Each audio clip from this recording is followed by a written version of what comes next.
Line up, you fucking nerds. Who wants a shot at the champ?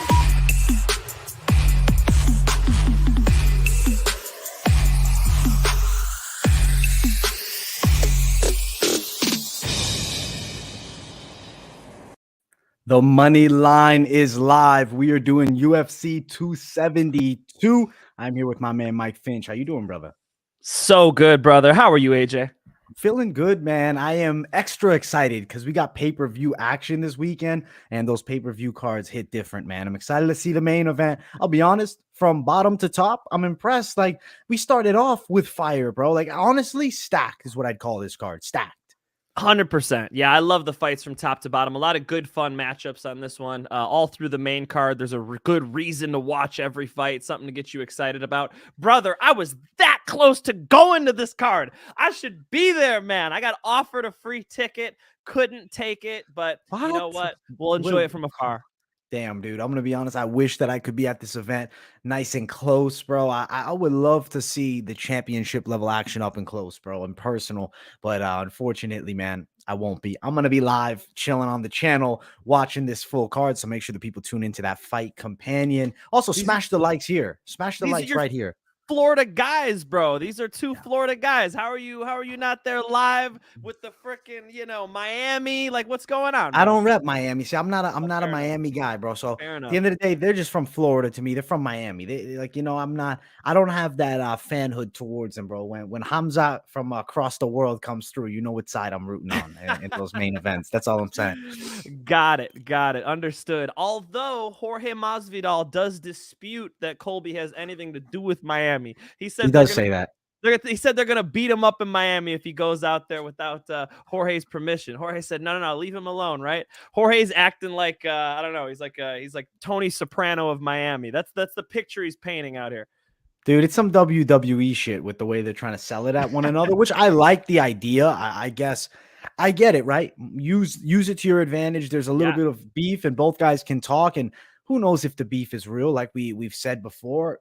It doesn't matter, though, because they're still going to fight in a cage on Saturday night. And we are here to break down each fight and that main event leading up to it. I am excited for this, Mike. I know you're pretty damn excited. Are you ready to start this thing off, baby? Let's do it.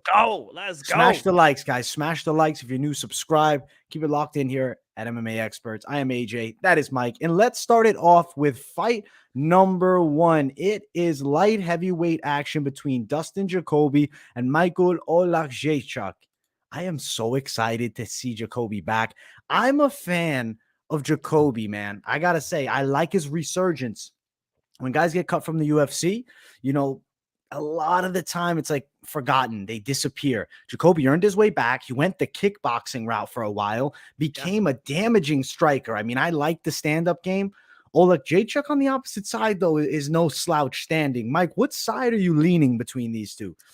Look, Oleksiejczuk is a very interesting opponent for Dustin Jacoby because he has good movement, man. I like how he just stays on the outside of that pocket, kind of dips his toe in there a little bit and bounces back out. So he has kind of a bizarre timing to him. That'll be tough for Jacoby to deal with. So very tall test for Dustin Jacoby. Make no mistake about it. Still, though, I like Jacoby's resurgence. I like the striking, man. I think Jacoby's got power. I think people are going to continue to be surprised by how he scores finishes. I think he might find one in this fight. Very tough pick for me, I got to be honest.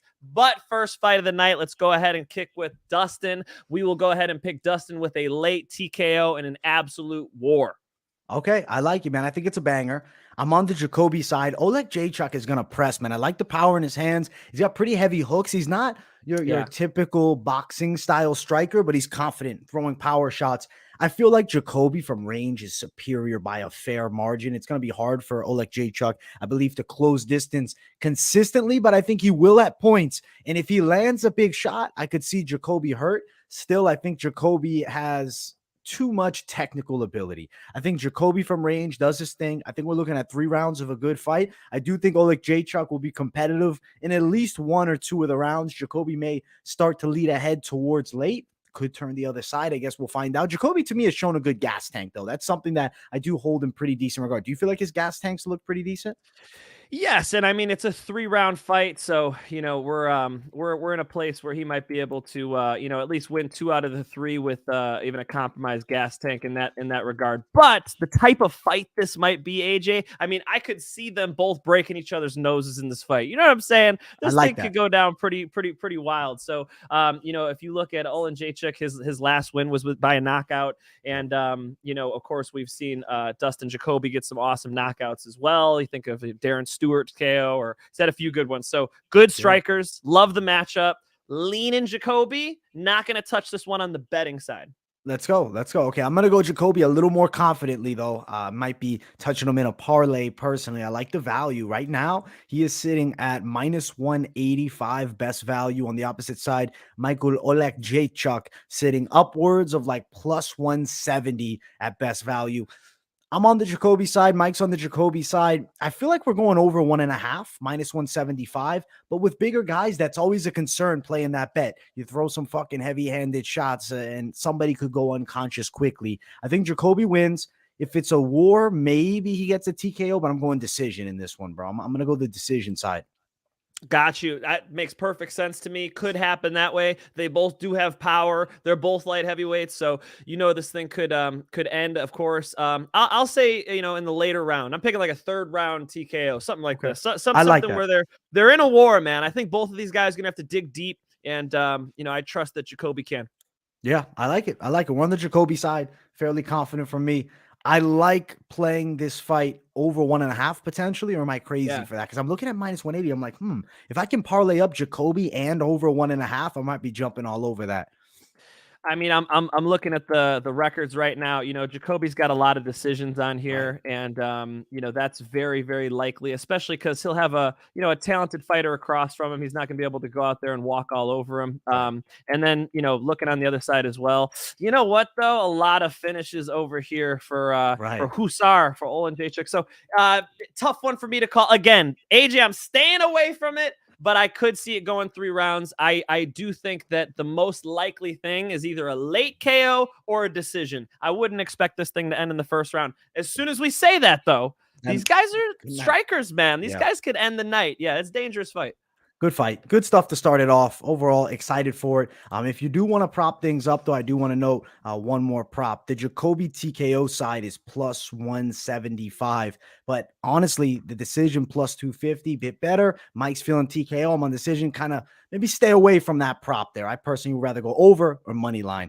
Let's keep running up this damn stacked card, bro. That's a first fight of the night. That could be a featured bout of the night of the cards we've had recently, man. So fantastic matchups here. Next fight of the night, early prelim action. Tim Elliott versus Tagir Ulanbekov. This is a very good matchup between these two. Elliott, I feel like he's a fucking dog that could come through, and he has in the past. But Ulanbekov is a Dagestani wrestler, dude. I have a very hard time ever picking against a Dagestani fighter, man. I feel like, are you in a similar boat to me, Mike? Do you feel like it's extremely hard to pick against these Dagestan guys? Yes, but I don't think of it that simply. Like, maybe a good example would be what we just saw with Benson Henderson winning in Bellator against now of course the name escapes me.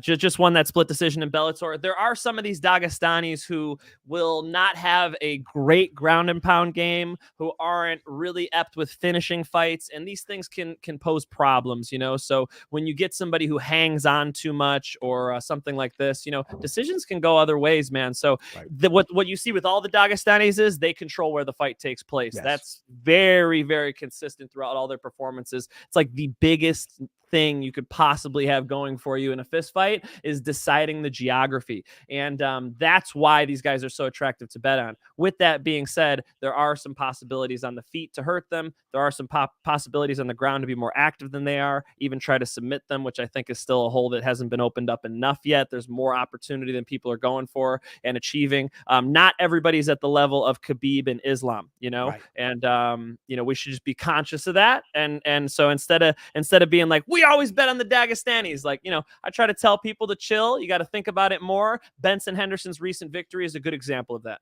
Yeah, yeah. No, he gave a hell of a fight to a tough Dagestani. In this matchup, I look at it like this, right? Elliott, being more of an offensive wrestler, doesn't have a serious submission threat off of the back. If Ulanbekov gets on top, I suggest to you, you'll see more success from top position than he had in that Nascimento fight. You look at the last one, Nascimento is such an active fighter from the bottom. That's the way to give these Dagestanis problems. Even bad decision, Brent Primus and Islam Mamedov, very competitive fight, was a true toss-up. Primus was throwing up more sub attempts. Granted, they gave the decision to Mamedov's side. I don't think Tim Elliott brings that to the game. So now I'm questioning, okay, what does Tim Elliott have? Let's say he defends a takedown, but striking. I feel like Tim Elliott has his awkward flair that works really well. The biggest thing that I feel like isn't going to go super well for him is I think Ulanbekov's better with straight shots. Down the line, I expect a jab. And if Ulanbekov fights smart, uses an educated jab, times takedowns well. Elliott with his more chaotic striking style. The last fight, he was doing that jumping one-legged knee stomp attack. Like, I love what Elliott tries to do. And against lesser guys, that can definitely work. But I think Ulanbekov gets him here. I'm going Ulanbekov decision. What about you, Mike? Yeah, Ulanbekov has some interesting striking too. It's very slight reach advantage. Pretty long, and I'm pretty impressed with what I've seen from him on the feet so far as well. And I think that he'll be able to rack up a couple takedowns in this one in a more competitive fight. And Islam Mamedov was the exact name I was looking for. Thank you. Squeaks by Brent Primus, ends up losing to Benson Henderson, all because of activity, not because he couldn't control wrestling. It's because he couldn't do anything after that, right? That's the challenge. I think in a 3-round fight, I'll go with Ulanbekov all day. Absolutely. Decision. I'm with you, bro. I like that pick. We got some early agreement here, Mike. We're on some of these same early lines. Let's see what happens. We kind of killed it last week. Did I go 100%? I think I went 100%. Dude, bro. you got to check. I know last week there was a pick we disagreed on and it cashed money for you, bro. I wish you had. I know last week I believe I went 8-3. That was my record last week, man. Yeah, so it was a good week. And that Kim decision, I personally thought should have went for her, but catch where it is what it is. We'll move past that one. Yeah, that was a questionable decision. I half watched that fight out of one eye, but that was a good fight. Those two girls definitely clashed hard, and just bragging a little bit. I think I had a clean sweep. I better go confirm that before I start talking shit, because it's all on video. You guys want to verify? Go back. It's on the MMA Experts page right now. Yeah, go back and check, man, because I know you were at least close to it. I know you were close to it, man. Let's keep running up this card. Next one, it is Devonte Smith versus Ľudovít Klein. Klein takes it on short notice, but I think he's a guy that stays in shape. I was checking out his Instagram because whenever I see a short notice fight, I always jump on the IG. I'm like, let me see how actively this guy's been posting in the gym. How is he training? Seems like he's doing a lot of sparring. Seems like he's going to be decently prepared to go. The biggest thing to me, Devonte Smith, pretty damn good with a jab, and he's quick. Problem is he's getting finished against guys. Like he gets touched up a bit. Kamal Worthy caught him with a big shot. Mullarkey, who I think is an absolute savage, got the better of him in the second. But that first round, good performance by Smith. Klein has proven power, but like I'm not sold on Ľudovít Klein yet. And I've seen him lose the past two. Devonte Smith, I think, has all the tools to be a pretty damn good fighter, but I feel like sometimes struggles to put them all together because the pieces are there, in my opinion. I think that Devonte Smith showing up with his A game should beat a short notice Ľudovít Klein fairly handily. I know people said I'm crazy, but I could see this fight going the full 3 and Smith getting a decision. I know Smith is a guy that doesn't go the distance. Could be a factor here. What do you think for this one, Mike? I think Smith just wants this fight on the ground, be a full mixed martial artist. Klein is dangerous on the feet, but I think Smith is going to be the more complete mixed martial artist, and it's a big opportunity for him, man. When the UFC brings somebody in on short notice, if they're keeping your fight on the card, it's for a reason, man, and it's usually because they want to promote you and they want you to perform. So this is his moment. If he becomes a complete mixed martial artist, especially taking Klein on short notice, overwhelm him on the ground a little bit, get him a little tired wrestling with you, I could see a late finish, maybe a mounted TKO for Mr. Smith. I like it. I could see that too. I definitely could see the stoppage side. If there's grappling mixed in, I think that's a good strategy. Klein is pretty good standing, but dude, I think Smith's the more, at least the more explosive and quick striker. As far as like pure technique, I respect the Klein side, but in MMA, I don't know. It's not the same as just pure stand-up. I think Smith could have some advantages. We're both on Smith. I could see the late stoppage. Maybe somehow he gets his first decision, and I really mystic Mac it here, but I wouldn't be surprised. Maybe, who knows, though? Maybe he locks up some type of sub on Klein, man. An unexpected submission here. He should be looking finish all day, and like you said, he is a finisher anyway. So soon as Klein gets tired, I think Dante Smith will find something. I like it. Now, Devonte Smith to win, -145 favorite. Ľudovít Klein +150. If you're thinking, hey, I want to get inside the distance for Smith, +145. So not bad. But if you want TKO, it's only +155. I'll be honest, I would stick with just inside distance because the value is better. And I do believe there could be a chance he somehow taps the Klein side out, especially on short notice. Yeah, another fight where I don't love the odds enough. But you know me about these short notice fights, man. I think if you look at a record of people who take short notice fights, they're generally getting more L's with the guy coming in on a few days notice. So is he in shape? There's a lot of question marks that would lead me to ever consider even betting on Klein. And then as far as Smith, there's a lot of intangibles there. Another fight I'm not betting on. I am more confident in Smith in this one, given the circumstances. Yeah, I'm with you, bro. And stay safe on this one, though, I will say, because question marks around the Smith chin, around the Klein gas tank. Who knows how this fight truly goes down, but we're both going the Smith side. And I do think he gets it done against the short notice Ľudovít Klein. And I think an entertaining fight as well, which is good. Let's keep running, though. We got more. Next fight of the night, Brian Boom Kelleher versus a dangerous Umar Nurmagomedov, Dagestani on the rise. I'm sitting on this one and I'm like, damn, Kelleher's a dog, bro, for taking this fight. The odds, I think, are incorrect here because they have Umar Nurmagomedov at such a wide mark. Right now, the odds for Umar, -670 is the best you'll find. But, dude, you find them in the -1400 at the fucking worst value. So you're not really touching that line. Kelleher's a big dog. Kelleher hits hard. But is he going to beat a Dagestani? Is he going to beat a Nurmagomedov? I like the stand-up game of Nurmagomedov, I will say. A lot of kicks. Sometimes guys that throw a lot of kicks worry me just a bit because if he's throwing too many kicks and then his chin's up in the air and he gets caught by something by Kelleher, I think there's heavy hands on the Kelleher side and he's a pretty well-rounded guy. But on the ground, I think Nurmagomedov has the edge. Even though he's more of the striking Dagestani, I do believe he has the wrestling tools there. I'm going to go the Nurmagomedov side. I'm thinking potentially submission, but if he beats Kelleher on decision, I'm not surprised at all, man. What do you think? So, yeah, Umar Nurmagomedov loves to let his legs go, man. He's ripping those shots the entire time, and he does like to have a very kick-heavy approach, and a good way to counter a kick is to step forward and throw punches, to try to close distance and let a nice big hook go or something.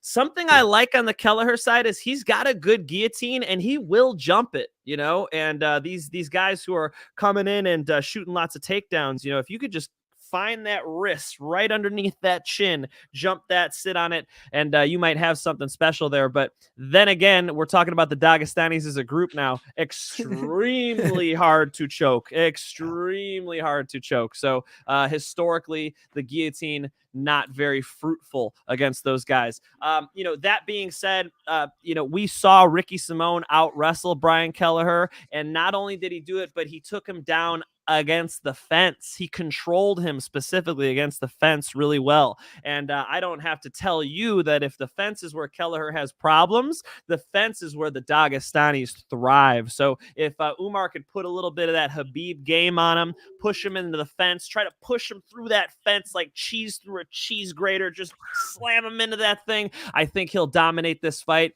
He'll either get a late finish or he'll win on those scorecards. I like it.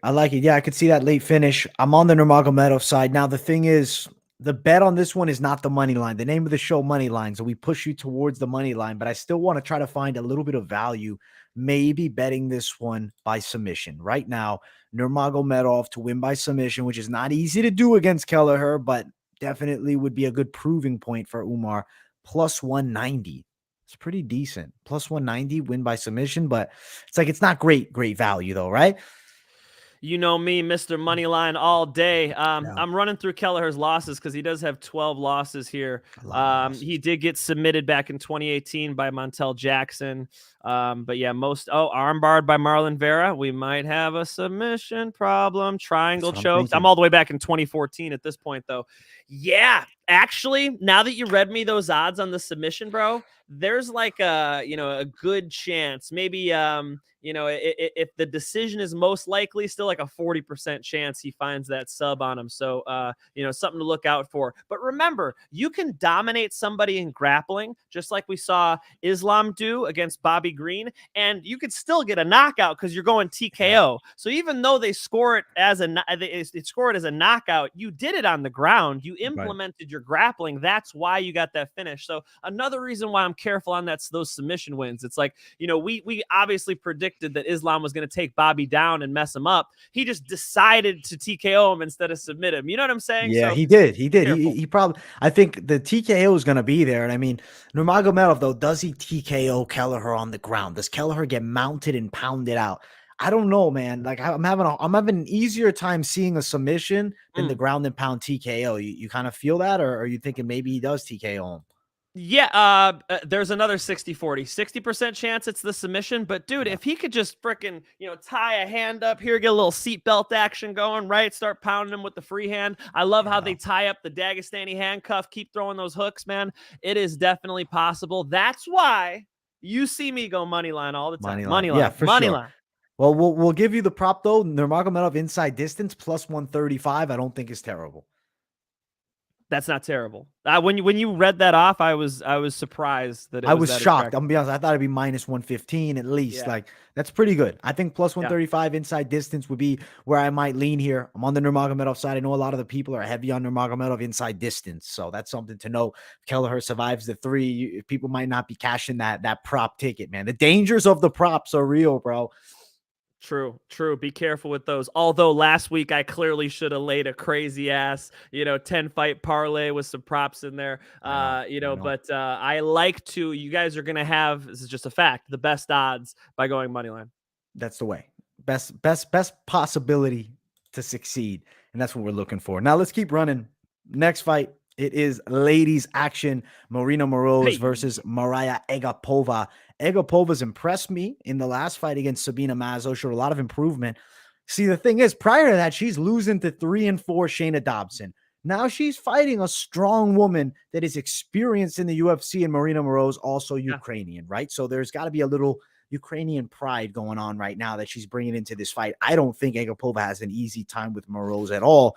The question is, though, do I see Moroz being able to beat this girl? If Agapova fights smart, uses the tools that she's definitely capable of. Against Mazo, the stand-up game, so impressive to me. The boxing is crisp. I guess crisp is not the word. The boxing is smooth. I'm going to put her at the smooth level, which is like the step down, like the Jamal Hilly smooth. We're not calling him Peter Yan crisp. That's Yan is the crisp. She's smooth. She's getting there. She's developing. I like the hands. I like the hands a lot. Yeah. I think that she can outbox Moroz. I feel like, where does the fight go if they get into the clinch situation? I think Agapova's there. I think Agapova has a better submission threat. I'm going the Agapova side, even though I believe Moroz is coming ready to die in this cage and show out. What do you think, Mike? Yeah, you hit many nails on the head there. Something I would definitely want to say is just Agapova's more of a finisher. If the fight ends by knockout, if you gave me that result, Mike, the fight's gonna end by knockout, who wins? Absolutely, Mariya Agapova. Absolutely. Yeah. She said she wants to knock Moroz out. That's what she predicted. And, I believe her. Look at her record. It's almost all finishes. So for Moroz wants to be a full mixed martial artist, maybe even slow this fight down, try to win that decision. She wants to get 2 out of 3 rounds, and that's very likely. And then for Agapova, put a big shot on her, put a big kick, a big knee. And I like her hands as well. Exactly. Her confidence in her hands is at an all-time high. When I initially saw this fight, I was definitely thinking Agapova. And then, the more I keep looking at the fights, I think Moroz maybe could, eke out a decision here. She's repping Ukraine. I mean, how am I going to go against somebody who's got something to fight for? I'll go against my head and bet with my heart. I'll go with Moroz by decision. Wow, Mike, you just did what we say. You tell me never to do. You tell me don't do it. Don't do it. Never. Brother, I'm on the fence like Humpty Dumpty on this one, though. It is a very tough fight to pick because I think Moroz, it's personal. You heard these girls talking shit? Yeah, they were getting after each other. It's not a joke. Now I'll tell you this: if you're Humpty Dumpty on the wall, unfortunately, Mike, I have a feeling you're falling off the wrong side and it's crashing down, man. I think that Agapova is gonna show her a different level standing. And but you know what? Moroz coming to fight on her game. We've seen Agapova lose to low level. So if Agapova gets overconfident looking for the finish, I could see a win from Moroz. I'm feeling fucking Agapova, man. I have a feeling here. I feel like I'm going the brain on this one because I feel the heart thing with you too. Like I want to, go for the girl from Ukraine. She's fighting for something heavy here, but I'm going to go my side, but I respect your side, Mike. Plus 175. If you're with Mike on Marina Moroz going the dog, let's look at method of victory. For me, I'm leaning Agapova potentially getting a finish in this one, plus 210 inside distance. What do you like? Do you like, if you're on Moroz, you think decision Moroz? Yeah, all day, man. Moroz, even a submission, but Moroz wants to extend this fight. That's what she does, man. She is very, very familiar with how long that 5 minutes is and what she needs to do to win those rounds. And I think that's going to be more so than Agapova. Agapova is going to come out there and try to just flatline her, and we'll see if she comes out emotional and gets tired. That's going to work against her because rounds 2 and 3, Moroz will take this fight over if you let her. Yeah, I'm with you, bro. I could see it for sure. Overall, I think it's a great fight. I'm on Agapova. Mike is on Marina Moroz. Let's see these ladies go to war, man. Let's see these ladies throw down. The beef is real, and I'm excited to find out who comes out on top. Let's keep running. Next fight of the night, Negumereanu versus Kennedy Nzechukwu. Both last names are extraordinary to just look at there for a second, man. Interesting fight, too, because both guys, I guess I'm going to say, have weird styles. Nzechukwu awkward with the hands, but it's worked. I mean, he knocked out a kickboxer, Carlos Ulberg. He throws that high guard up and he walks you down and throws these awkward straight punches. Opposite side, Negumereanu looks for power. He looks for big hooks. He likes to close distance. I feel like if he gets in close, I think he could find that Nzechukwu chin. And man, that Dawoon Jung fight was so bad on the Nzechukwu side. He didn't throw a punch. He froze. Does he freeze in this fight? He starts so slow and his opponent's starting so fast. I don't know. I'm feeling like Negumereanu might be the guy. What do you think, Mike? That could easily happen. I like him, by the way. I like both of these guys. I love the body kicks and clinches. He showed his takedown ability against Alexa Kamur. Great forward pressure. Kennedy got that head kick knockout of Dennis Bryant on Dana White Contender Series. That was ridiculous. He likes to reach for the lead hand like John Jones does. He finds his range with that thing and sort of creates this false pocket that people respect. If you guys remember when Conor McGregor fought Dustin Poirier the first time, Conor comes out there and throws that kick. All he's doing is saying, hey, this is how close you're allowed to get to me before some shit's going to be flying at your head, right? And that's exactly what Kennedy likes to do by reaching that arm out of there. So, could we see another knockout? That is totally possible. The fight for me is a tough one to call. I think it could be another head kick KO for Nzechukwu, but I'm on the fence on this one as well. I'm another Humpty Dumpty. So I think that Nick could dominate the clinch and win a decision in this fight too. Like if they're clinched up against the fence a lot, that's going to be really, really negative for Nzechukwu. I want to see Nick just try to push him in there, stay in tight, work his elbows, work his knees, really get him a little bit tired. That would be a great method to victory. I'll go with Kennedy. I'll go with Nzechukwu. I'm going to go with, a decision in a damn good fight, and one where he's going to try to keep the distance, and one where he's going to try to use his legs to win this fight, use kicks, use range, and put this fight in the place where he wants it, which is right at the end of those big, long knockouts, big, long strikes, the legs, the punches, keeping his pocket, moving around, and just outstriking. I like it. I could see it for sure. I'm going dog or pass on this one, so I'm going to go the Nick Negumereanu side. As far as odds for it, it's more of a fight that I would just dog or pass personally playing it, but it's not value. It's not bad value odds. -130 for Nzechukwu, plus 120 for Negumereanu. Both last names, bro. I feel like I pronounce them 5 different ways each, man. Like I get thrown off by these last names here, man. Nick versus Kennedy. Nick versus Kennedy. That's beautiful. You're right. That's the way to do it. So you think it's going longer potentially here. And, I actually have heard some people that like the decision prop in this one because fight goes distance on this fight is plus 160. You look at decision win for either side, for the Nick Negumereanu side, plus 350, and Nzechukwu plus 435. Both guys, I guess they're expecting more of a finish, but I think that we might be going long too. I could see Negumereanu get a knockout, maybe touch that chin, but Nzechukwu also has a big height advantage. That's something to note too. 6'5" to 6 feet, 83-inch reach to 78. Yeah, it's not an easy fight. Exactly.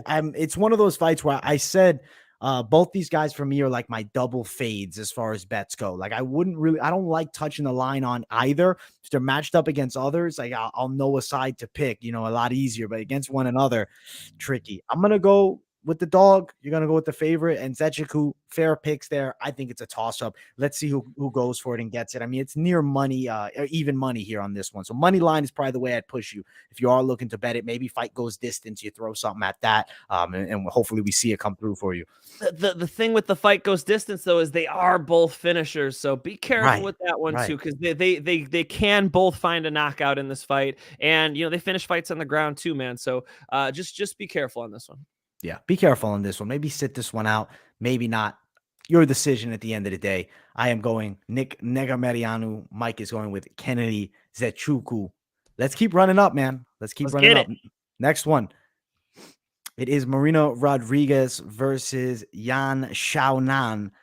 Very fun ladies fight here, bro. I am really intrigued by both of them striking. And when I saw the odds, I was a little surprised because I feel like this fight's fairly competitive. I don't know. I don't think it's a blow out the water type fight. Whereas the odds favor Rodriguez fairly strongly. -240 favorite Marina Rodriguez. Xiaonan at plus 218, the best value you'll find her at. So that was something interesting that I noticed. Stylistically, I'm looking at the striking.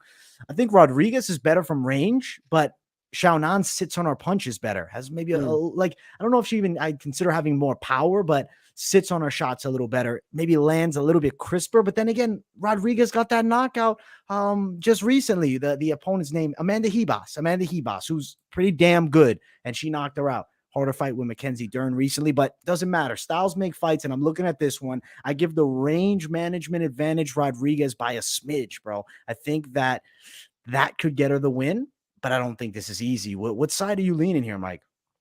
I don't like those odds now that you read those to me, but I like Rodriguez. Look, this is the example of depth in the strawweight division, right? These two women are the example of what you're looking at if you want to see any level of depth, even in women's fighting in UFC in general, but especially this strawweight division. Xiaonan is 6-1 in the UFC, and Rodriguez is 5-1 in the UFC. Those are tremendous outcomes. I really like this gangster Rodriguez, man. She is a problem on the feet. Very confident, the way she was able to beat up that rising star, like you just said, in Amanda Ribas. Amanda Ribas sitting right next to Dana White. This is like, the most bubbly character ever. Like, oh, we're going to promote this girl. No, Rodriguez beat the shit out of her, dude. Rodriguez is a problem. Xiaonan is too. So, Marina brings all the things you love about Muay Thai. She's so confident with her elbows, her knees, her kicks. She shows you the art of 8 limbs really well.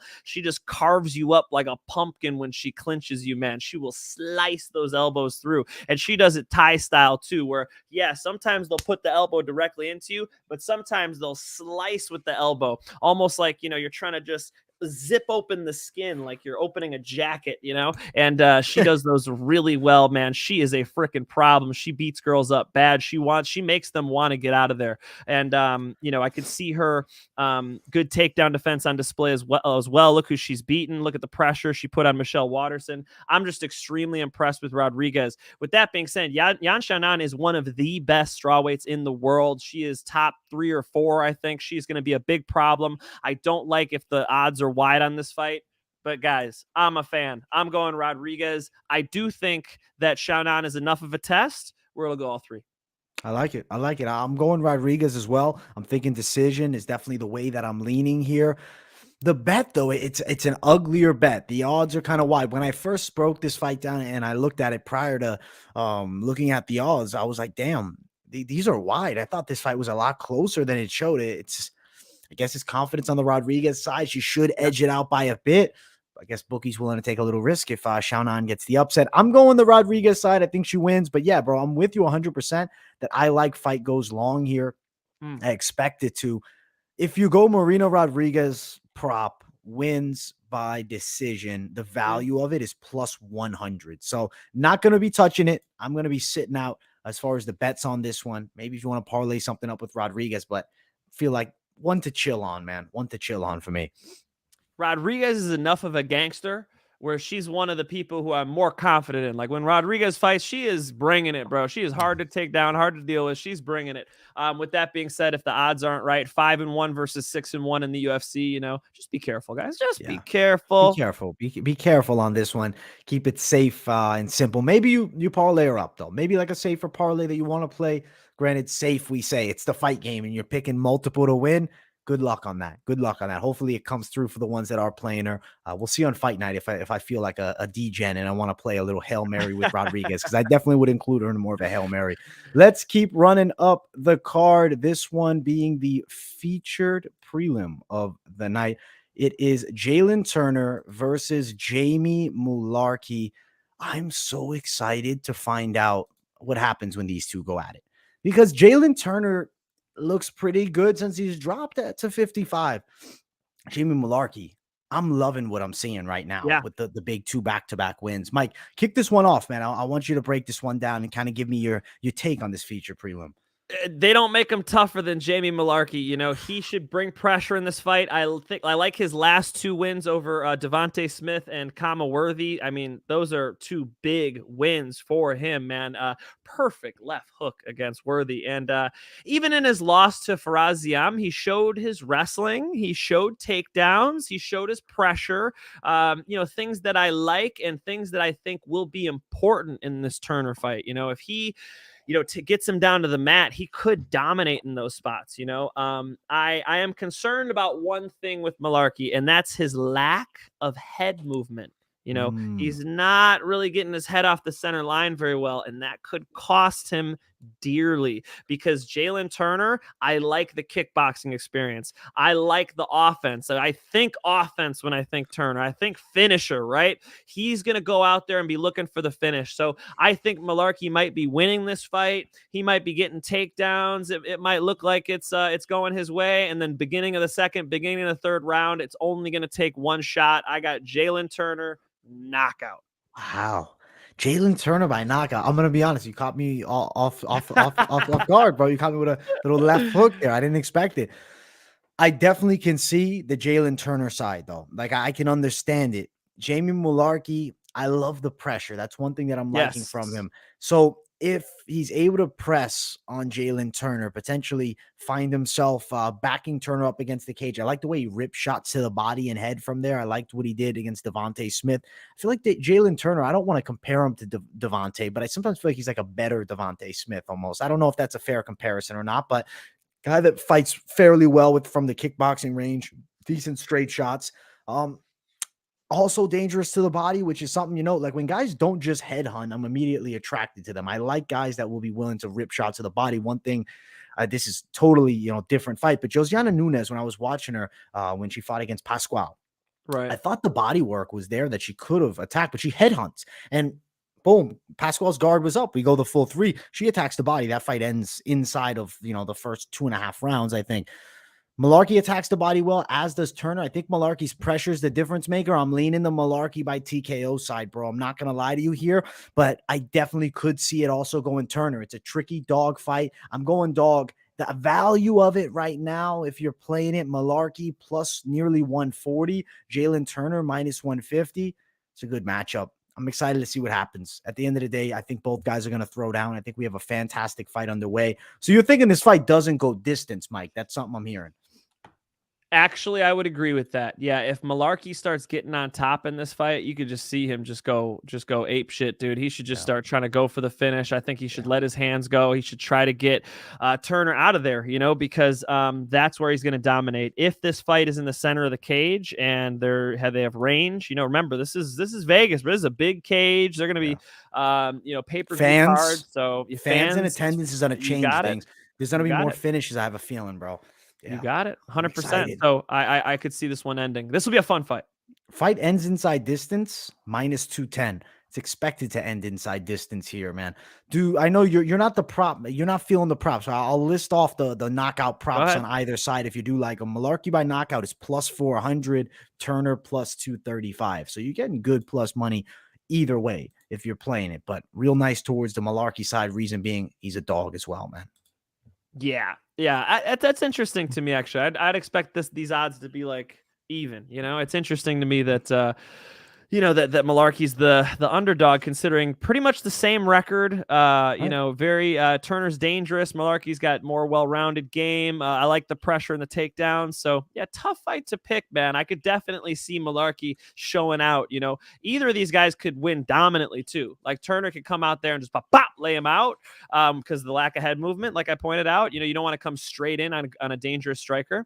And then of course, Mullarkey could do the same thing. Get out of the way a little bit, change levels, get on top. Shit, man, he could get to a mounted TKO in that first round. I have no idea. Yeah. I do know that this will be an exciting fight. Absolutely. One thing I will say, Mullarkey does have that Mike Perry-esque type head movement. He keeps that head there, man. He's not really moving side. This is not his flow, man. It's not his style. So if he can eat him on the chin, you're good to go. If you get touched up a bit, might be going fucking night. We'll find out on fight night, though. Overall, we got a pretty damn good prelim card. We are going to jump to the main card. Make sure you guys watching, smash that like button. If you're new, subscribe. Show us some love here at MMA Experts. I'm joined by legendary Mike Finch. And let's jump into this main card.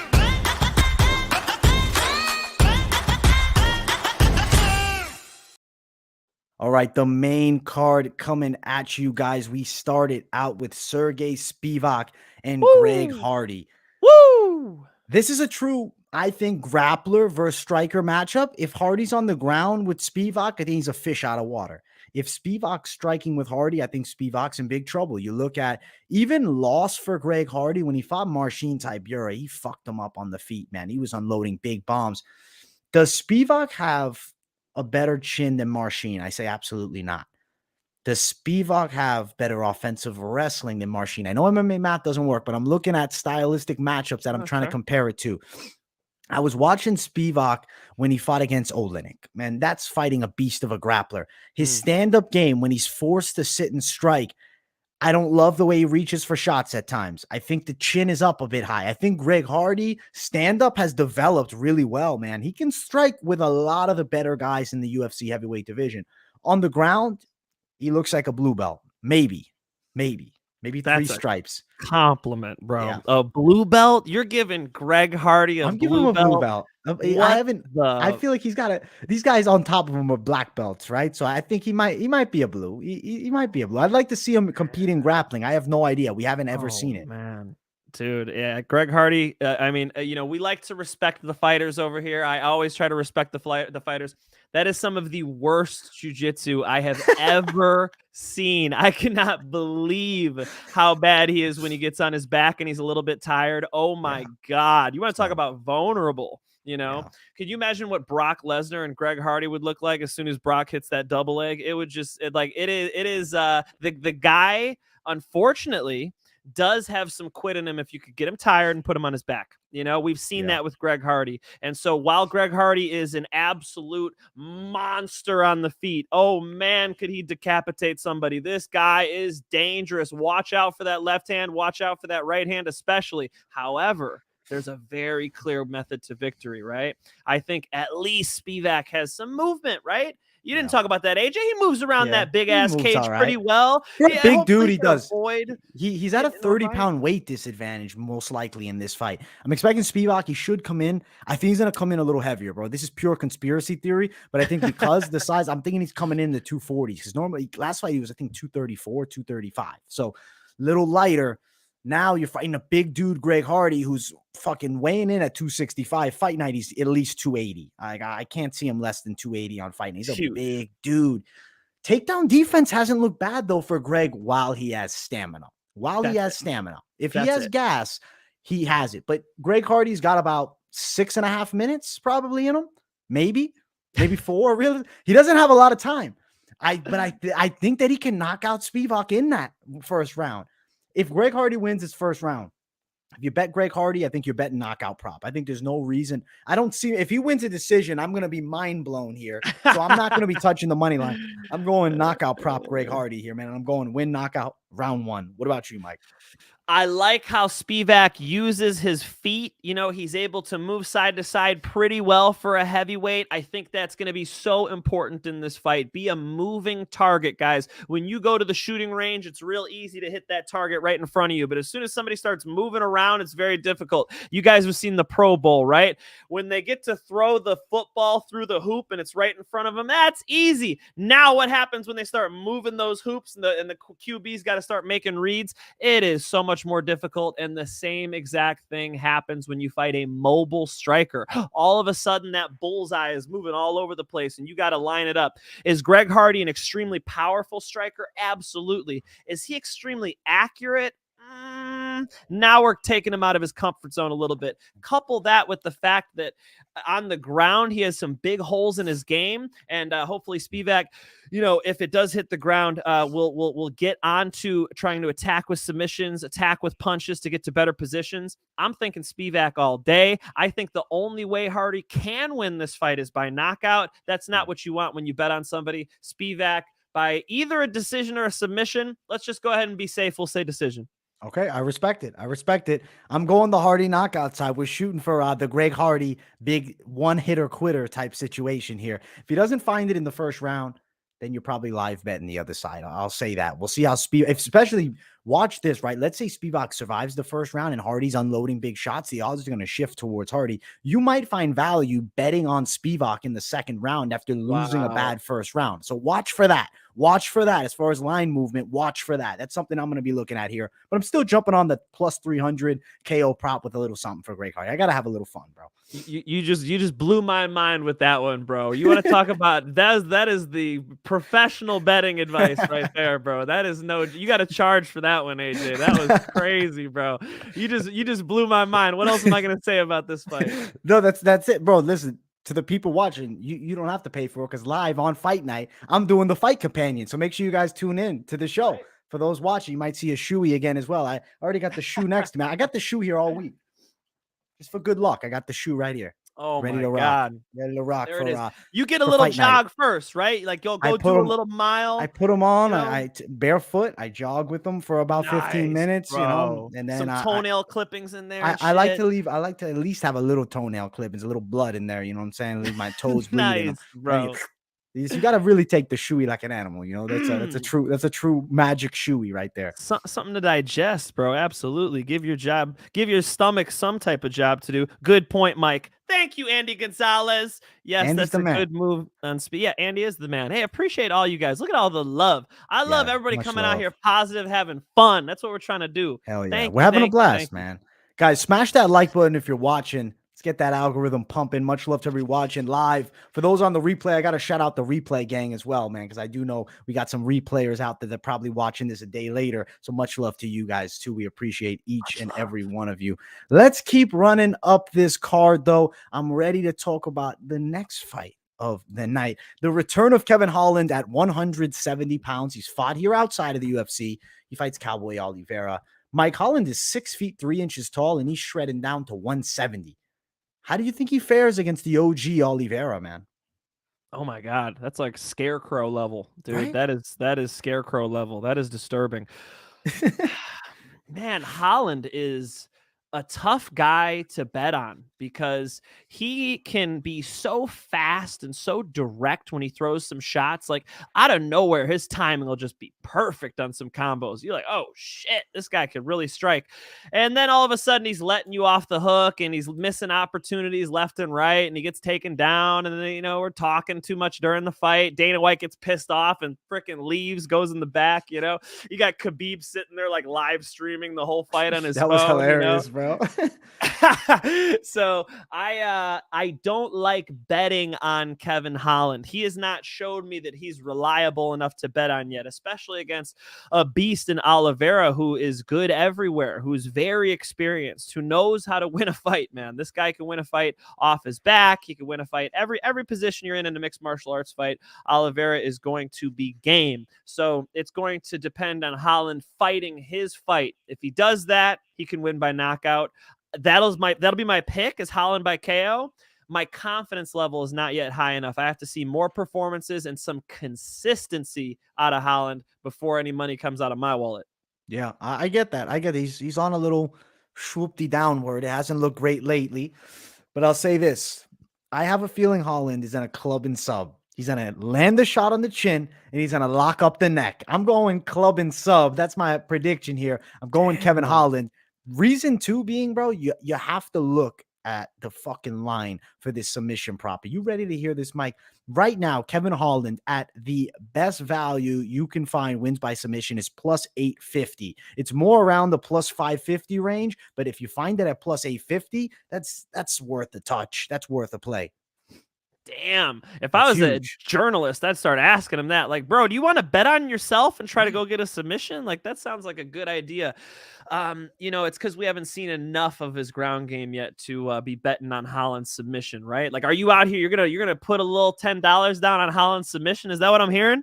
Like something light, maybe a little 15, sprinkle, maybe 15, 20, a little 15, maybe 100, maybe 100. Oh! No. We'll play smart. We'll play smart, man. We got a good question here that I want to answer. If Oliveira wins, how does he do it? How do you think he would do it if he wins, Mike?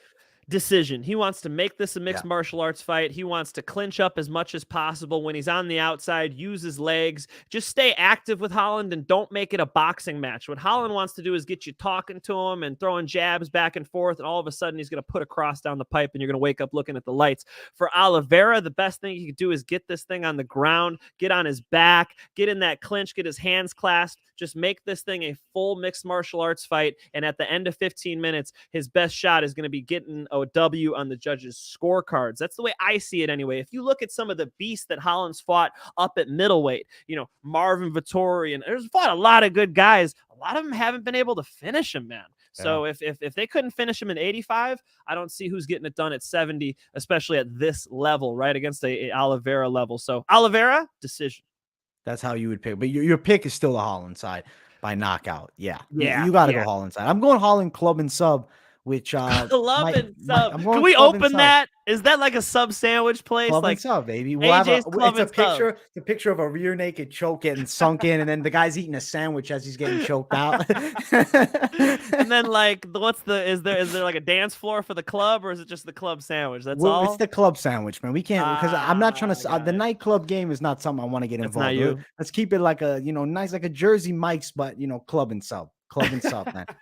Club and sub, man. Jiu-jitsu, if you bring your jiu-jitsu belts, if you got a blue belt, you get a 5% discount. Purple belt will go 10, brown will go 15, black will go 25% off.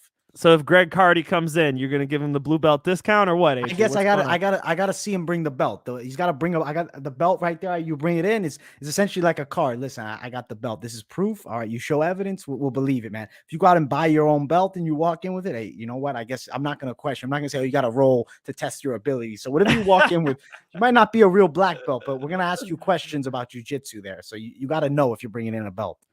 Done. I'm showing up, bro. Whenever the grand opening is, we'll announce it here. That's coming. That's coming. That's coming. I'm going Kevin Holland. You're going Kevin Holland. The money line's ugly as hell in this fight, though. Like, the money line is not a good look. It is so wide towards Holland, minus 300. Oliveira, the opposite side, plus 290. I'm on Holland, but I would prop it up if I'm touching it, man. Yeah, I do like that Holland's not outsized in this fight. That'll be a nice Yeah. change, right? Yeah. Having him, he's always the weaker of the two. Yeah, he right? shouldn't Like, be weaker here, or at least equal, I would say.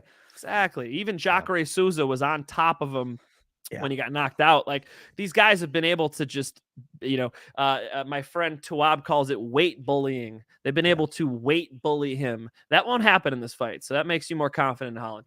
Yeah, I'm with you, bro. I'm with you. Let's keep running up the card. Great action now in our featured bout of the night. Edson Barboza, Bryce Mitchell. If you saw Bryce Mitchell on Ariel's show, I bet you love the interview. If you didn't see it, Mike, check out his interview on Ariel's show. It is one of the best 20 minutes that you can spend, bro. It's hilarious. He goes deep on some conspiracies. It's a lot of fun, man. Oh, it's a great interview. Bryce Mitchell's a fun guy. I got a good kick out of it. I like Bryce. He's got a little heel to himself, but I think he truly believes what he's saying, though. I'm not going to lie to you. I don't think he's Colby Covington. I think he really is believing what he's saying. A lot of people are saying maybe he's trying to pick up a heel. I'm like, no. But in the cage, Bryce Mitchell, regardless of his beliefs and whatnot, the man can fucking mix it up, especially on the ground. He fights very well when he takes fights to the floor. He's grappling specialist, I would call him. Standing up, Edson Barboza. If you told these guys there was no takedowns, Edson Barboza's knocking them out in a round and a half. But the grappling factor, where you can get the fight on the floor, it's Mitchell's game. Barboza historically has struggled against these type of fighters. I think you're going to see Bryce Mitchell do his thing with takedowns consistently. It's going to be a chain wrestling attack. I don't know if he'll get every one of them. Of course, on the feet, though, what I see from Mitchell, it's okay. I haven't been super impressed. I mean, he's a southpaw, decent skill set, decent stand-up game, I would say, but not a stand-up where I'm worried about Edson Barboza getting caught with anything. But I think Mitchell needs to show a little bit of confidence striking for moments to then time the takedown. Can't just shoot right out the gate at Edson Barboza. You've seen it a ton of times. You might fly and knee him right in the damn face. Edson Barboza can do it all dangerously. But I'm going to pick the Bryce Mitchell side, and I'm leaning Mitchell by decision here. What do you like in this one, Mike? If you put a microphone in my face, I'm going to say Arkansas. I thought that was badass. Yeah, I like Mitchell a lot, man. I'm going to have to check out this Ariel interview because you are the second person to tell me to watch this interview. So apparently that's what I'm doing tonight. I think that Mitchell could get this done. Obviously, though, he needs it on the ground, right? The way I see it is, even if Mitchell comes out there and shoots 10, 15 takedowns, I could still see Edson potentially stuffing all of them and playing his game. However, if Edson does his game and wants this thing on the feet, I do not see Mitchell able to compete with him on the feet. I think Edson Barboza is actually, and this is probably contrary to popular belief, but I think he's actually in his prime now. I think the best Edson Barboza I've ever seen was the guy who was able to beat my friend Shane Burgos. Edson Barboza did lose that Giga fight pretty bad, but even in that fight, Edson was dangerous, bro. He was going in there with Giga in the fire with him, man. So I don't think that Mitchell's going to be able to last in that fire there with Edson Barboza. Edson Barboza kicks your soul out of your body, man. You can just tell the way that dude's built. He's got those like sharp elbows, like just his shins digging into your gut, man. He is going to make it hell for Thug Nasty. I think Edson Barboza is a much better striker, and because of that, I think Edson Barboza lands lots of kicks, puts his Muay Thai on display, gets back in the win column here with a dominant decision. I like it. And Mike, as I'm pulling up the odds, man, shout yourself out here. Hey, my YouTube channel, The Mike Finch Show. You guys can literally go youtube.com/Mike Finch, my name. But if you just type in Mike Finch Show, Mike Finch MMA, I'll pop up right away. Please subscribe. Thank you, guys.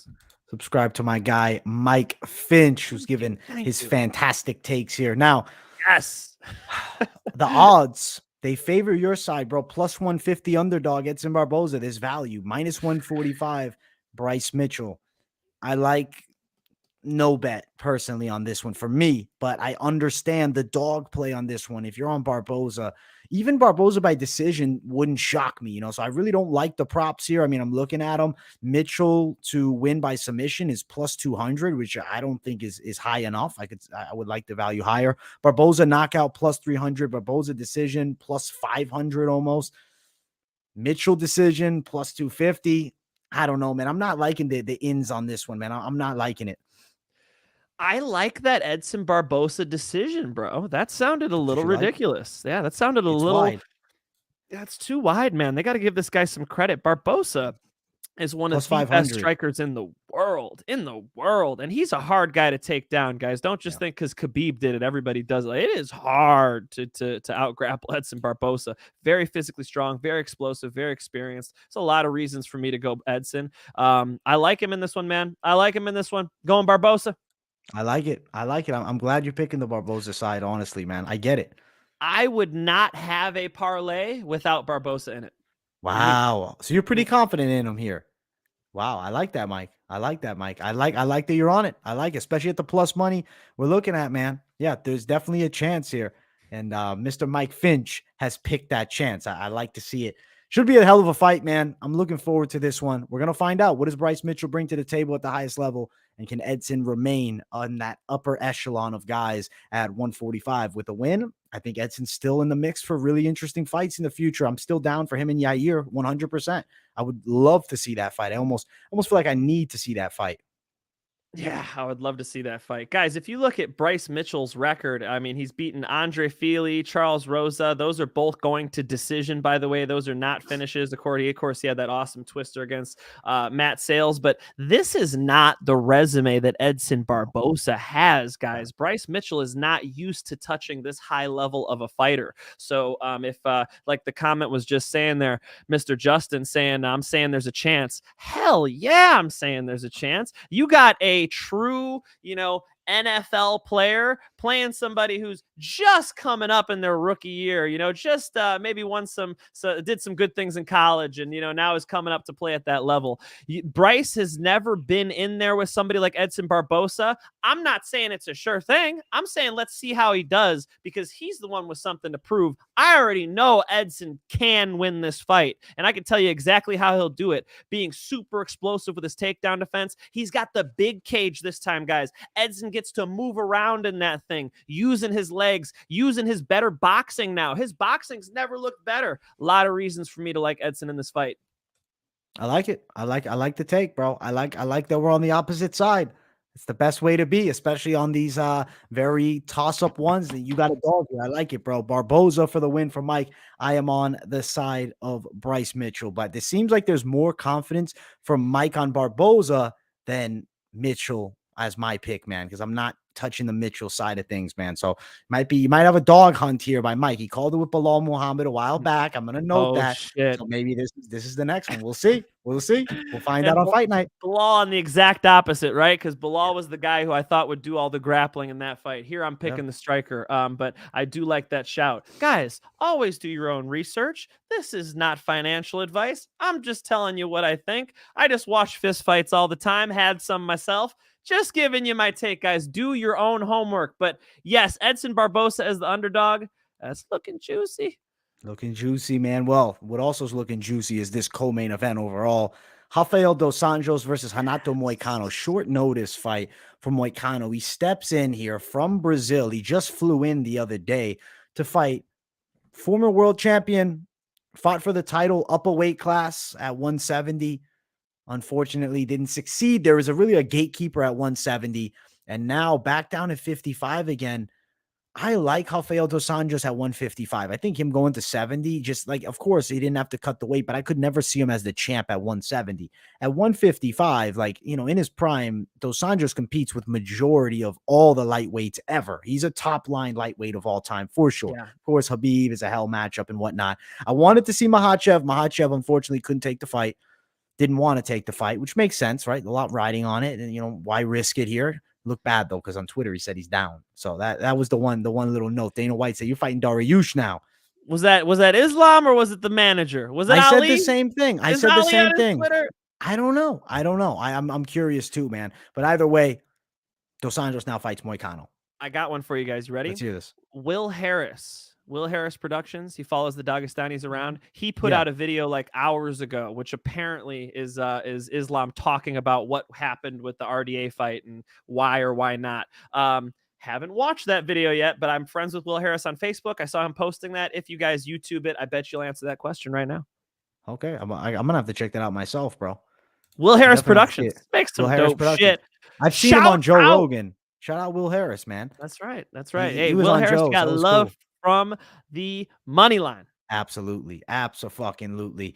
All right, so let's talk about this fight, though, Mike. I want you to give your breakdown on this one. Give me your take on this one. Short notice. Yeah. Moicano stepping in. He's looked good. He's looking better. Well, what does he do here against Rafael dos Anjos, though? Moicano is very good. Moicano is looking better. Moicano's finally a UFC veteran now. Moicano is really bringing in some veteran skills. You don't get more veteran than Rafael dos Anjos, right? This guy has fought the who's who at lightweight and at welterweight. This guy is just, the type of person where you're trying to say like, oh, this guy will fight anybody. Oh, my fighter, they'll fight anybody. No. Rafael dos Anjos will fight anybody. So you got to give him that respect. He deserves that respect. I think this is a good matchup for Rafael dos Anjos. I think dos Anjos shooting takedowns in this fight, but also using his striking, right? So using those kicks, making sure he's keeping this thing at a high clip. If RDA is able to set a good pace in this fight, I think that's how he beats Moicano. He drowns him with offense. If he can keep his strike count high, I think he could end up dominating this fight. Love the matchup, but I'm going to go dos Anjos with a nice dominant decision. Me and you are on the exact same side here, Mike. I like dos Anjos. I think he wins it by decision. Moicano on short notice. It's going to be hard for him. I can't see him really, I don't see him knocking out dos Anjos. It's very hard for me to see him submitting dos Anjos. I think dos Anjos physically stronger of the two. I could see Cage grinding, like put him against there, maybe working for takedowns there, maybe not even getting them, but just controlling Moicano, ripping shots from inside the clinch. I like dos Anjos going long here. Decision. Short notice, normally we like to pick inside the distance more so, but it's hard on this one, man. Dos Anjos, a proven guy that can go long. We've seen it throughout his career. And now back at 155 in a co-main event spot. Dos Anjos has big opportunities on the horizon with a win over Moicano. I don't know if they even rebooked that Fizia fight, maybe, but if he beats Moicano here, he might be asking for something bigger. I don't know. Even though Moicano lost to Fizia real bad, styles make fights. 100%. No, that's what RDA's got to want, right? To move right back up and get to the top of the division. I got a little nugget for you guys. I've sparred Rafael dos Anjos, and I've been able to move around with him. And I will tell you, I have never trained with anybody who's more in shape than Rafael dos Anjos. Dos Anjos is shape on shape, bro. I would watch him spar. He was sparring Hunter from Kauai, who's a Bellator fighter, and he would go in there and do a couple rounds, and then he would be in there doing rounds with somebody else, and then Jason Perillo would say, all right, Mike, go in there. I'd do a round with him. I'd go out, he'd spar another couple rounds, and all right, Mike, get back in there. I'm still tired from sparring one round with this guy. He's doing rounds like this, tiring me out. So dos Anjos is just a whole other level of conditioning, and when you get somebody who has that weapon of conditioning, it means they're going to recover from getting hurt faster. It means that they're going to be a dog in that third round. A lot of the things you want to see when you're betting on somebody, So I like Rafael dos Anjos in this fight. Definitely picking him, and he's my Orange County guy. He's right down there. He lives over there. So let's go. RDA gets back in the win column with this one. Gets a nice W over a short notice Moicano. Respecting Moicano, I don't think the cardio will be there to deal with RDA. No, it won't be. I'm going dos Anjos confidently. Minus 170 favorite. Renato Moicano on the opposite side is a plus 155 dog. I think dos Anjos does his thing. I think he's gonna look pretty good. I do. I think he's gonna bounce back with a vengeance after some serious time off from the cage. That last one being the Paul Felder fight. I like Moneyline here. I don't necessarily feel a need to prop things up at minus 170. I love dos Anjos. Dos Anjos, if you're like, listen, I got him by decision, I'm very confident in that. Plus 235. Not bad, but give me the money line. I'm not playing around with it. I don't want to play with that. I don't want to risk it. Oh my God. Hopefully he wins the decision. And then somehow he stops Moicano. It's not impossible for sure. Moicano's tough, man. Moicano's definitely been in there with some world-class guys too. I'm thinking of the Jose At Aldo 145, fight, he was in with everybody. Yeah, definitely. So Moicano's bringing a lot to the table too. Two legit vets, man. It's an important fight for both of them.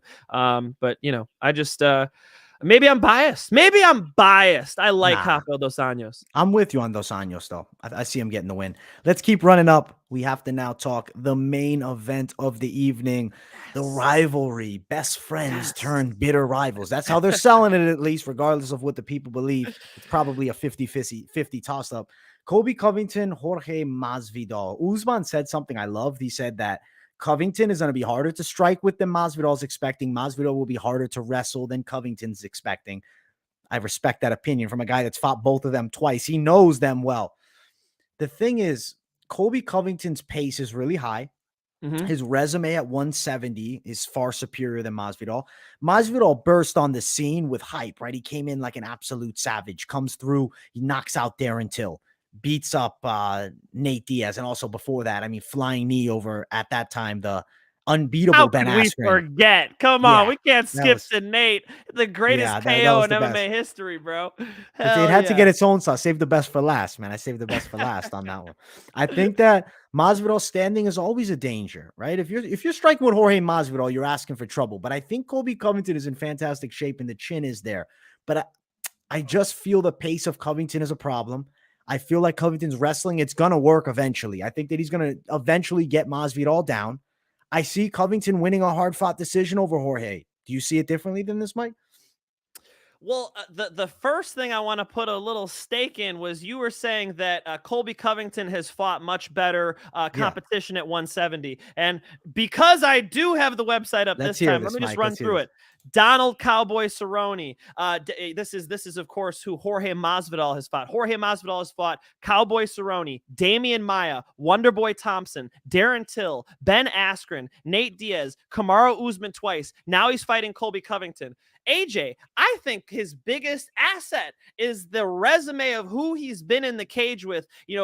He has been in there with the who's who in mixed martial arts at 155, at 170. I think that's the biggest asset that Masvidal has. When it comes to the skills in this fight, everything starts looking good for Colby Covington as far as I see it from afar. Let's talk about obviously the wrestling, right? Obviously the wrestling. Colby Covington always on offense. It seems like Jorge Masvidal always on defense with wrestling. That's not what we want to see. Colby Covington, let's talk about the cardio. 2 times the shape. 3 times the shape. It's just a different type of body type, man. Colby Covington is that marathon style. He could go all day. That's not how Jorge Masvidal is built. Jorge Masvidal is the type of guy to get a little lactic acid built up, could slow down a little bit in the later rounds, start throwing his shots a little too wide like he was doing against Usman. That's how he got slept.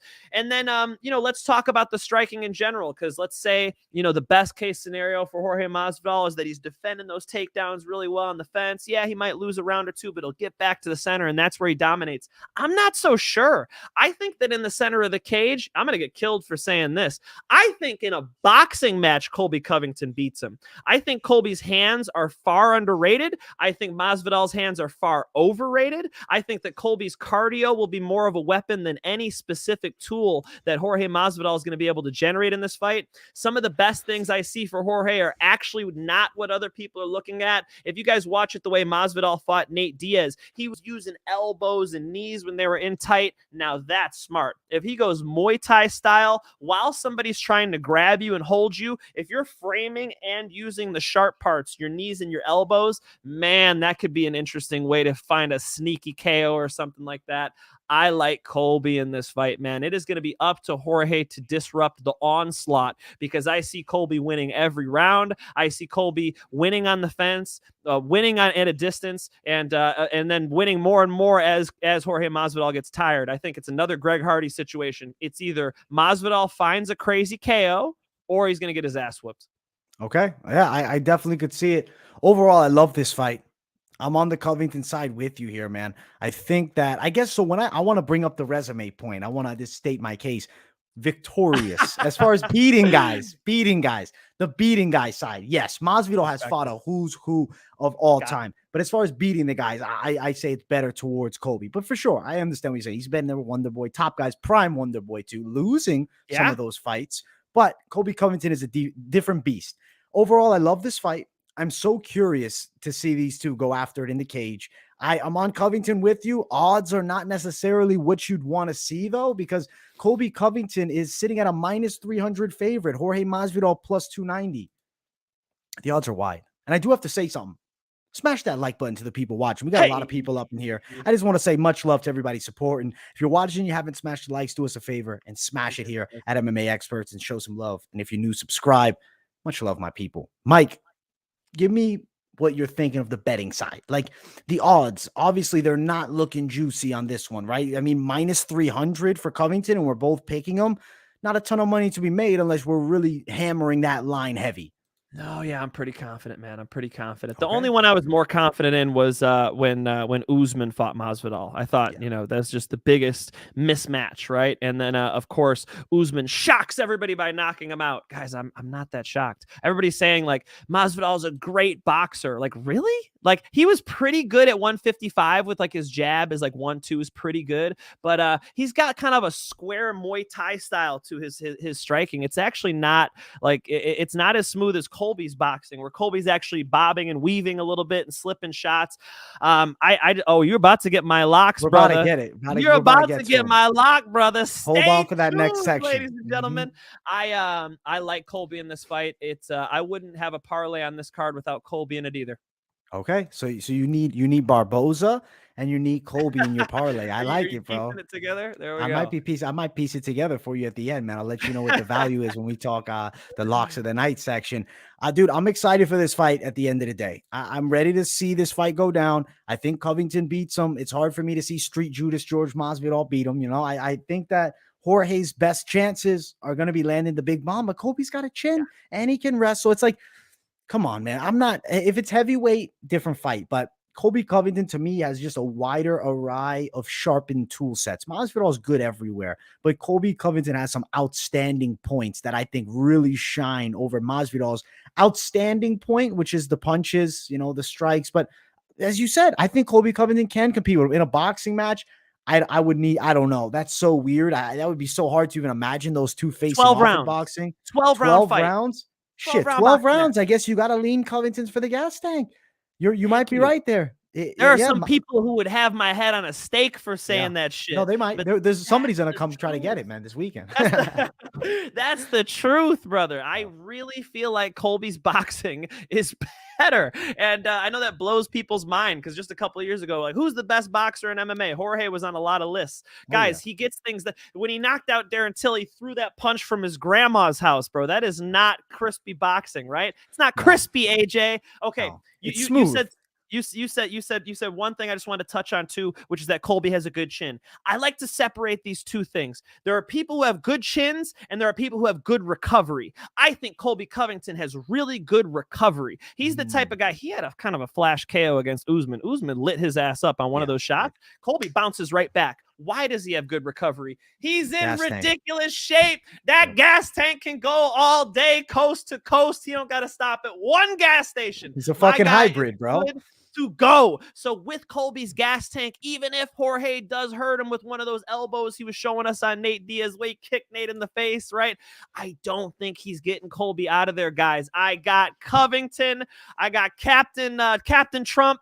Actually, they're both Trump guys, right? I got Captain America Colby Covington. I'm taking him in a 5-round decision. However, I would not be shocked to see him win late. If he can wear Masvidal down, try to get him out of there late. Very tall task, by the way. Let's respect Masvidal, and please let me close on this. Masvidal started from the bottom, now he's here. I mean, the amount of dues that guy paid fighting in Bodog, fighting in just all these different organizations. It never looked like the stars were going to align for Jorge Masvidal to become a millionaire and get all you fans absolutely loving his stuff. Here he is. Love seeing that shit. Absolute Jorge Masvidal fan. I don't think he's going to win this fist fight on Saturday. What about a backyard fight?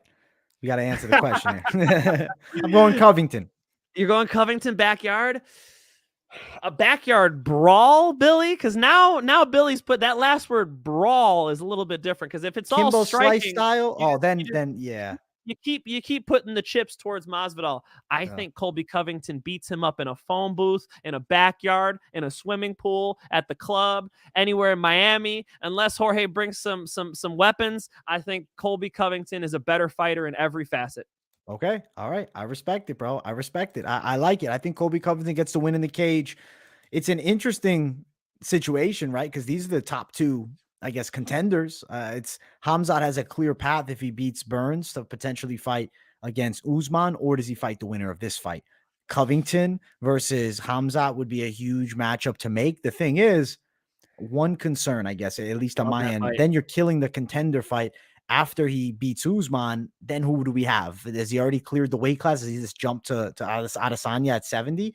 Is he going to pull the Conor McGregor and just jump right up when Khamzat gets the belt? You know, that's the ultimate question. It's not if, it's when for me. The biggest problem with that Covington and Khamzat fight is that the number one thing we haven't seen from Khamzat Chimaev is decisions going long his rounds. His cardio, brother. I'm going to drop something on you guys. I'm really going to help you guys out on this one. You ready? Khamzat Chimaev cannot breathe out of his nose. Huh? One of them. Yeah, one of his nostrils. Can't breathe out of his nostril. Check out my nostril. I can't hardly breathe through my damn nose either. So I really, really relate to what his problem is. And guys, it gets tough for us as those fights go on. It's like breathing out of a freaking coffee straw for me. I totally relate to what he's doing. And what happens when you can't breathe out of your nose? You got to breathe out of your mouth. What happens when you breathe out of your mouth? You get freaking your jaw broken, man. So there's a lot of problems, potential problems, when we get into the third, fourth, fifth rounds with Khamzat Chimaev. Khamzat Chimaev has been a bulldozer. Anything in his way, he has smashed. Now the question is, when you get with a wrestler who can scramble with you and make a full mixed martial arts fight like Colby Covington, what happens when I see those championship rounds? That's the biggest question against Khamzat. I don't think that would be the smartest thing for the UFC to do. If they want to promote this guy, get him directly to Usman. I would say actually protect Khamzat, keep him away from Colby. Colby's going to be the worst matchup for him beyond Usman that's possible at 170. I disagree. I think I'm going to tell you this. I think Khamzat Chimaev lays waste to Colby Covington and Masvidal in one night, bro. I'm telling you. Usman's a different animal. That's a fucking fight. That's the true test. But I think lays waste. He stops them. He stops them both. Without much issue. For Masvidal, easy. I think he really beats Masvidal easy. Covington, though, that is a harder fight. I could see it going longer. I'm a big believer on the fucking Khamzat side, man. The people know I am Team Khamzat until I drop. Also, shout out Houdini Beats for the donation. Much love, my brother. We appreciate you, man. Houdini Much love Beats. to you. Let's sending go. Sending love right back at you, Houdini Beats. Thank you. Hey, much love, Houdini. I could see what you're saying. However, wouldn't you at least admit, AJ, that these are intangibles? We don't know what Khamzat's going to do against a Division I All-American former interim champion with the best cardio in mixed martial arts. We're not sure what the wrestling will look like. Would you agree? Are you sure? I'm sure. Khamzat bulldozes him? Yes. Holy shit. All right, there it is. I'm sure. That would be my lock, bro. That would be my lock. I'm the biggest Khamzat fan, bro. I'm the biggest Khamzat fan. Trust me. I get it, though. You have to be. I'm really jumping on him heavy. I know you can be cautious, bro. I respect the caution, but I'm telling you, be careful. The cardio.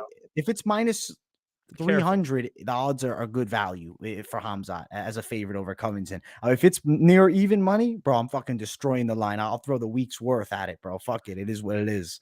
Man like Marley, you're saying Burns is a worse matchup. Why would that be? Can Burns strike with Khamzat? Probably not. Can Burns wrestle with Khamzat? Probably not. Burns is very good at jiu-jitsu. Yes. Very good at jiu-jitsu. So you could potentially see a problem. Like, for instance, when Khamzat wrapped up that rear naked choke, he was doing it like 1990s style, like with the hand on the top of the head. Remember, he had Leach's back. He kept like, how do I do this thing, this rear naked choke? Khamzat, you want to go behind, right? Now I have the strangle arm. I have the secondary arm, and I can rotate and really strangle somebody properly. So I do think that there are potentially holes in the jiu-jitsu game of Khamzat Chimaev. Is Burns the guy to bring those out?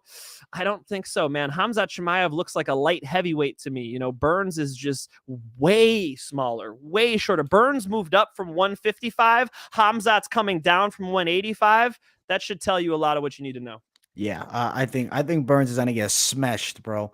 I think Burns is gonna get laid to waste. I think he's gonna get beaten in round and a half at the most, bro. I don't think it's a close fight. I think striking, he probably gets knocked out, man. I think Hamzat, I don't know, bro. I think the level's real, bro. I hear a lot of good things from a lot of fighters about him. I seen it myself. I'm a believer, bro. I'm a big believer in Hamzat, as you know. But we need to jump to the next section, the exciting section of the lock of the night. Let's jump to them right now.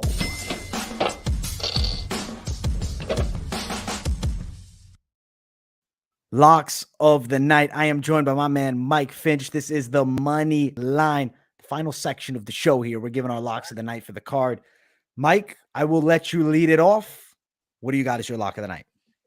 My second ever true underdog for lock of the night here, guys. Look, I want to tell you Colby because I am very confident, but I want you guys to get some good action on the odds, all right? So I think the biggest mistake that bookies are making and that fans are making in this is underestimating how damn good Edson Barboza is. Edson Barboza is one of the best strikers in mixed martial arts. He's damn near impossible to take down. If Thug Nasty can't get on top of him, it's going to get real nasty on the feet because Edson Barboza is dangerous. I think he's hitting a late prime. I've never seen his hands look so good. You know, after Justin Gaethje walked him down, clipped him with that big shot, I've never seen him have a problem with the boxing specifically again. Giga Chikadze was able to do it, but guys, I'm telling you, I've seen Giga spar over at King's MMA. The guy is one of the greatest strikers in MMA. He is just matched up very strangely for Edson Barboza. That is not the type of fight we're about to see here. Think about the Edson Barboza that was able to get off totally on Shane Burgos, just unload his strikes. I think his offense is going to look spectacular. I think Edson Barboza is going to shock a lot of people. I'll take him as my lock of the night. Mike with the dog lock. I love it, man. I'm loving it. I do love it, bro. I'm not going to have a dog as my absolute lock of the night. My lock of the night, I'm going to sweat it, but I'm going Dustin Jacoby. I think Dustin Jacoby stylistically matches up so well against Oleksiejczuk. I think he wins this fight. Now, the value is not as good as Mike's lock of the night, but Jacoby minus 185. I don't think he's a bad play. I think Colby Covington, me and Mike are both very confident in. I expect him to get it done, man. I think that he's going to do his thing with Jorge Masvidal. As far as like, I got to say, dude, like I like that you actually jumped at the dog as your lock of the night, Mike. I have to note that, but I also have to shout out donation in the chat. Q Money Sniper. This show is awesome, bro. Thank you so much for that, man. I sincerely appreciate it. Thank you, man. You are the man. Thank you for donating, showing some love. We're taking over here in 2022, man. This is just episode 11, Mike. Absolutely. Episode 11, and we're killing it. Donations coming in. I got to get some, what I got, like posters. What do we want? A Q Money Sniper. In the background? I just get a big ass sniper rifle. Like, just send me 1,000 and I'll just throw one up here for you, bro. Thank you guys so much. We appreciate the love.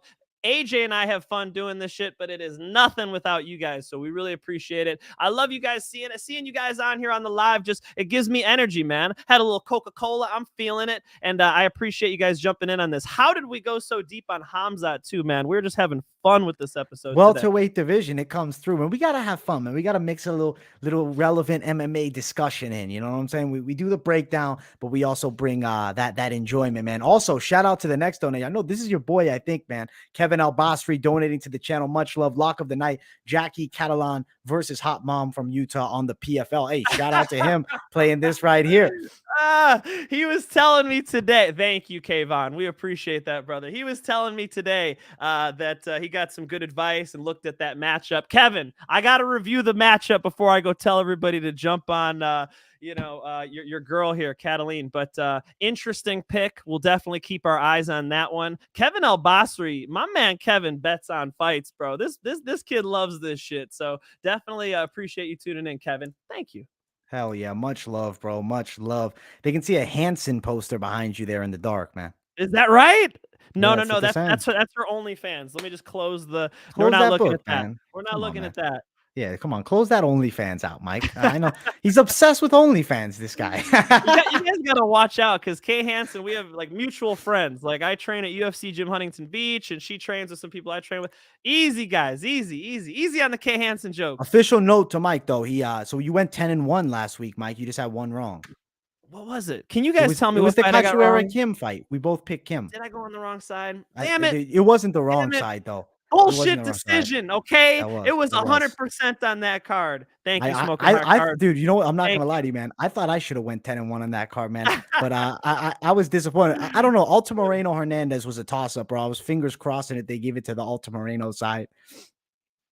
All right. Well, thank you. So Smoking Hot Cards confirmed that I had picked Kim. See, I'm glad I didn't even remember picking Kim. Okay. Damn it. I was almost 100%. We'll get him next time. We'll get him next time. I should have just had a big ass parlay. And you know, me and AJ will just be balling out, bro. To be in studio next time. Yeah, in studio would have been fucking something else, man. I couldn't even imagine in studio with this guy right here, man. It'd be fucking straight fire, bro. It's coming one day. Florida trip one day. Hell yeah, bro. Come on through, bro. We can bring you right next to me right here. So I got a little room on the desk. We can make it happen, man. I'm not doing the shoey, but I'll come through. I'll come through for sure. Lock for PFL. That's the lock for PFL is gonna be Jackie Cataline versus Hot Mom, bro. I don't know anything about this PFL card coming up, bro. It's the PFL Challenger Series. I'm gonna go with him. I'm gonna trust his word, man. Kevin's confident, man. They don't fuck around, dude. They don't fuck around. These guys bet and they make money. They don't fuck around. So that's when they tell me, you know, oh, so and so is gonna win this basketball game tonight, I'm like, probably right. Yeah, you're probably right. Facts. Throw the love at my man Mike, bro. That's why we bring him on, because he brings the fire takes, man. That's why we got the Mike. I've done this shit, guys. I put in a mouthpiece. I got in fist fights and cages. Look, I could put myself in their shoes a little bit. I appreciate the love. That being said, Logan, MMA is the hardest sport to call, man. It is extremely difficult. And the way the UFC matches people up, you know, me and AJ only break down UFC cards.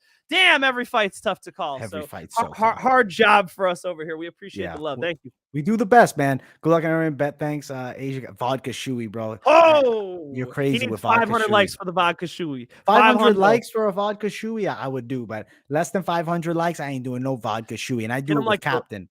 Get him the Walmart vodka, like the Skull vodka. Yeah, that's perfect in the gym shoe with the fingernail clippings. You guys will be spit. Finish it off with a little spit right on it. Get it ready for action. You know, get it nice and lubricated. Let's go. Shout out to everybody watching, man. We really appreciate you guys. Smash the likes if you haven't. It's been a great show with my dog Mike Finch here, breaking down the card. Mike, give yourself the shout out. Let the people know where they can find this man, Mike Finch.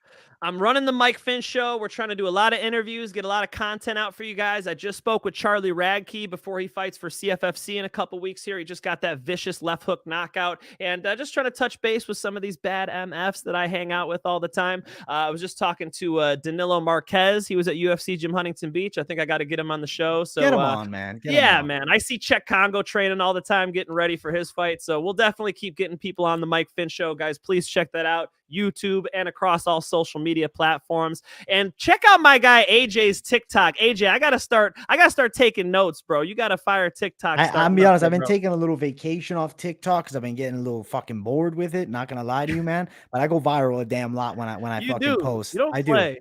I know. I have an act for it, man. I have an act for it. Instagram. I've been popping though, bro. Got like a few thousand likes on several posts on there. I'm trying to hit 10K on IG this year, bro. That's one of my goals too, man. Expand it all.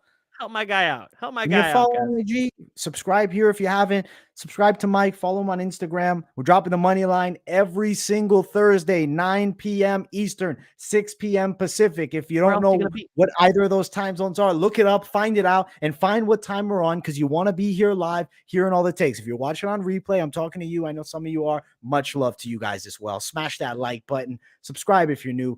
We appreciate you guys. We're going to kill it each and every week. This is the 11th episode of the Money Line. And cheers to the road to 100, baby. Let's go. All love, guys. Thank you. If you won some money last week, I know you're happy. We're hoping to help you out with that again, guys. Remember, always do your research. Always come prepared. When you put a bet down, make sure you're confident in it, not just me or AJ. Have some fun this Saturday, guys. And that Kevin kid who commented, he was one of the guys who I was supposed to go to the UFC event with. So damn it, Kevin, you enjoy that shit live. I'll be with my wife. It's our anniversary. Enjoy, man. Enjoy with the wife. This is me and Mike's UFC 272 breakdown. Mike, I don't know what you're doing Saturday. Maybe you pop in, maybe you don't. Keep me updated. No pressure whatsoever, Mike. But we have a question here. Anniversary it's night, the anniversary, bro. guys. The Give this guy a break. It's the anniversary. You got me live. That's all you can ask for. That's gonna be a great show. We're gonna have a fucking blast, man. We're gonna have a great time. Much love, my people. Doing the lives. I will be back. I will be back at some point doing the lives. We will see you guys there, but AJ's going to hold it down, and you guys always force him to do a frickin' shoey, so show him some love on Saturday. Listen, this week for the fight companion, for a shoey, I'm going to do this. 115 likes for the first shoey, 175, we do a second shoey. If you want to see 2, I'll double it up. And just value. And I'm in a good mood too. In the middle, if we hit that, when we hit that 150, I'll give you guys the Planet Hollywood shot. I leave this glass in here for action time on Saturday night. So I'm gonna be having a great night. I can't wait for it. Much love to everybody watching. That is Mike Finch. I am AJ DeVito, and this is the Money Line. And we will see you all next week. Peace, guys.